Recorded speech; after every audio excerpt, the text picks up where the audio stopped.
সামনে আসছে পবিত্র ঈদুল আজহা, মুসলমানদের প্রধান ধর্মীয় উৎসব। সেই উৎসবে প্রচুর পশু কোরবানি করা হয়। এর মধ্যে রয়েছে গরুর মাংস। তবে উক্ত মাংস শরীরের জন্য কতটুকু পুষ্টিকর তা নিয়ে আজকে আলোচনা করব। খাবার হলেও অতিরিক্ত বা ভুলভাবে খেলে কিছু ক্ষতিও হতে পারে।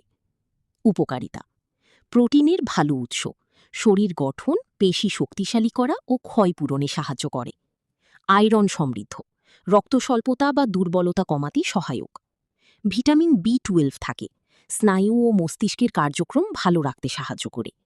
জিঙ্ক ও মিনারেল, রোগ প্রতিরোধ ক্ষমতা বাড়াতে সাহায্য করে। শক্তি যোগায়, শিশু, কিশোর ও পরিশ্রমী মানুষের জন্য শক্তিদায়ক খাবার। অপকারিতা: অতিরিক্ত চর্বি থাকলে কোলেস্টেরল বাড়তে পারে। বেশি খেলে হৃদরোগ ও উচ্চ রক্তচাপের ঝুঁকি বাড়তে পারে। অতিরিক্ত তেল মশলা দিয়ে রান্না করলে হজমে সমস্যা হতে পারে। নিয়মিত অনেক বেশি খেলে ওজন বৃদ্ধি হতে পারে। কিডনি বা গাউটের রোগীদের জন্য বেশি খাওয়া ক্ষতিকর হতে পারে। কিভাবে খেলে ভালো? চর্বি কম অংশ খাওয়ার চেষ্টা করুন। ভাজা বা অতিরিক্ত তেলযুক্ত না খেয়ে ঝোল বা সিদ্ধ ধরনের রান্না ভালো। সাথে শাকসবজি ও সালাদ রাখুন। সপ্তাহে পরিমিত পরিমাণে খাওয়া ভালো।